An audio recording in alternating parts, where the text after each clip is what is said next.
Congress could take action this week on two major items: military nominations and government funding.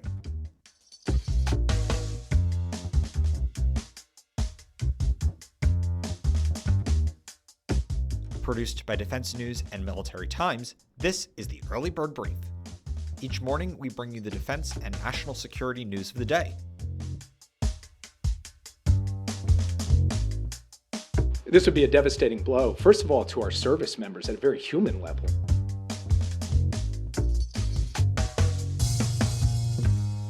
And what we know after 5 Army Special Operations aviators were killed in a helicopter crash. What does it all mean for our defense and security? You'll find out. I'm your host, Jonathan Lehrfeld. Today is November 14th, 2023. First up, today, the Senate Rules Committee will try to break through Senator Tommy Tuberville's months-long blockade of military nominees. The committee will vote on a plan to allow consideration of about 350 pending nominations in a single parliamentary move. It's a dramatic change in precedent for the chamber. The proposal is expected to easily pass out of the committee, but will face more problems in the full Senate. That's where Republican cooperation will be needed for final approval. And it's unclear if the plan can gain enough Republican support to work. Tuberville, an Alabama Republican, has held up fast-track consideration of routine senior military promotions and confirmations since the spring.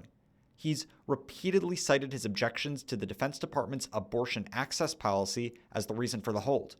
And this week, the House of Representatives is expected to vote on a short-term funding bill to prevent a government shutdown that would begin this weekend. National Security Advisor Jake Sullivan had this to say during a White House press briefing when asked about the impact of a shutdown. This would be a devastating blow, first of all, to our service members at a very human level, because it would have an impact on the ability of our troops and their families to get all of the benefits and services that they deserve for the service that they are performing for our country. Second, it would send a signal to the world that the United States cannot pull together on a bipartisan basis to sustain government funding and to show a united face to the world at a moment where you see this turbulence around the world. So we will do everything in our power to support Congress coming together around a measure that will fund the government and not have a shutdown occur at the end of this week. House Speaker Mike Johnson unveiled his proposal on Saturday to avoid a partial government shutdown. It would extend government funding for some agencies and programs until January 19th and continue funding for others until February 2nd. It's an unusual approach for a stopgap spending bill. Usually lawmakers extend funding until a certain date for all programs. Johnson decided to go with the combination approach, addressing concerns from GOP lawmakers seeking to avoid being presented with a massive spending bill just before the holidays. The Associated Press obtained a document explaining Johnson's proposal to House Republicans. It said funding for 4 spending bills, including veterans programs, would be extended until the January deadline. Funding for the 8 other spending bills would be extended until the February deadline. That includes Defense, the State Department, Homeland Security, and other government agencies. The bill excludes funding President Joe Biden requested for Israel, Ukraine, and the U.S. border with Mexico. The White House panned the plan as unworkable and a threat to national security and domestic programs. A quick refresher, the federal government is operating under funding levels a Democratic-led House and Senate approved last year. Congress passed a 47-day continuing resolution to prevent a government shutdown at the end of September. Kevin McCarthy was booted from the speakership days later, and the House was effectively paralyzed for most of the month while Republicans tried to elect a replacement. In other news, 5 U.S. Army Special Operations aviators died after an MH-60 Black Hawk crashed in the eastern Mediterranean Sea on Friday. It was not clear whether the Black Hawk helicopter was training as part of routine operations in Europe, or if it was over the Mediterranean Sea as part of a deterrent force that has arrived in the region in recent weeks. For more on this, Air Force Times editor and senior reporter Rachel Cohen joins the episode today.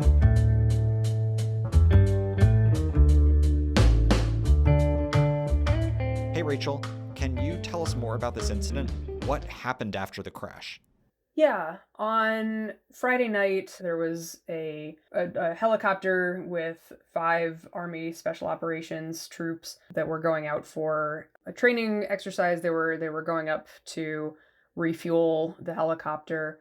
It's unclear what happened in the course of that, if they collided with the tanker at all, or if there were issues connecting to it or moving away from it, or if it was just something happened in the course of flying to the tanker, flying back. But European Command said the helicopter went down in the Eastern Med. There was a search and rescue effort that was mounted really late Friday night, early Saturday, and then later in the weekend they revealed that all 5 people on board had been killed. What can you tell us about the other recent Black Hawk helicopter crashes? Yeah, this is not the first one that's happened this year.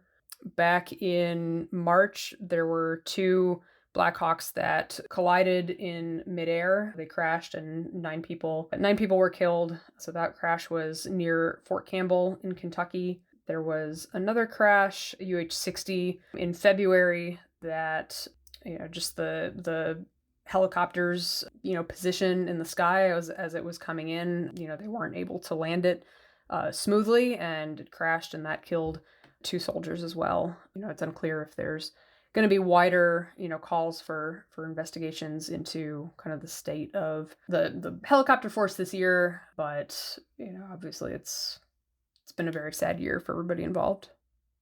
Thanks, Rachel. For more conversations like this one, please like and follow us wherever you get your podcasts.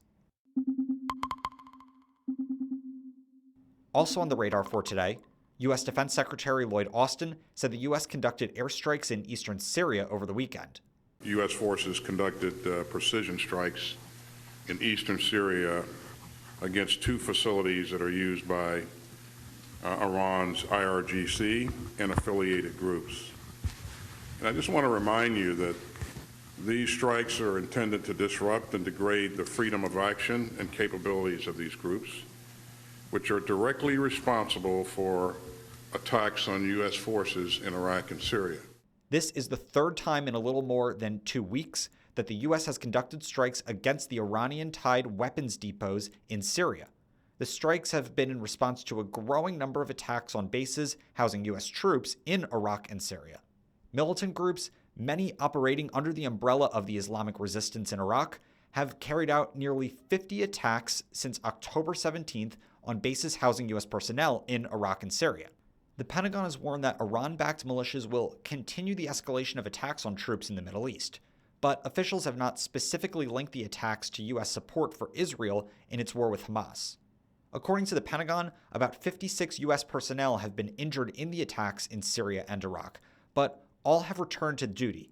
Their injuries are a combination of traumatic brain injury and other minor wounds. And now, here's some other stories that we're hearing chirps about. President Joe Biden and Chinese President Xi Jinping are set to meet tomorrow in California for talks on trade, Taiwan, and fraught U.S.-Chinese relations. The United States and South Korea yesterday updated a bilateral security agreement. The goal is to more effectively counter North Korea's evolving nuclear and missile threats. The move followed high-level military talks in Seoul, which Defense Secretary Lloyd Austin participated in. The B-21 Raider took its first flight on Friday in California. The flight moves the futuristic warplane to becoming the nation's next nuclear weapons stealth bomber. And in case you missed it, Navy veteran Jacob Chansley, the so-called QAnon shaman, is planning a 2024 run as a libertarian candidate in Arizona's 8th Congressional District. Chansley's horned fur hat, bare chest, and face paint made him one of the most recognizable figures in the January 6, 2021 assault on the U.S. Capitol. Chansley pleaded guilty to a felony charge in connection with the insurrection and was sentenced to 41 months in prison. He served 27 before he was transferred to a halfway house in March. And on this day in history, in 1906, Theodore Roosevelt became the first U.S. president to travel abroad while in office. He visited several sites to see construction of the Panama Canal. He traveled there aboard the USS Louisiana.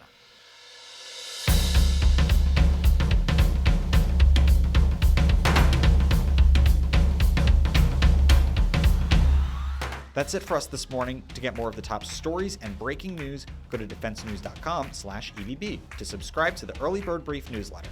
Please give us a like, rating, and a comment wherever you get your podcasts, and be sure to follow us on social media @Defense_News and @Military Times.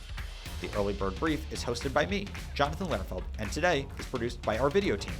Today's episode features stories by Leo Shane III, the Associated Press, Rachel Cohen, and Todd South.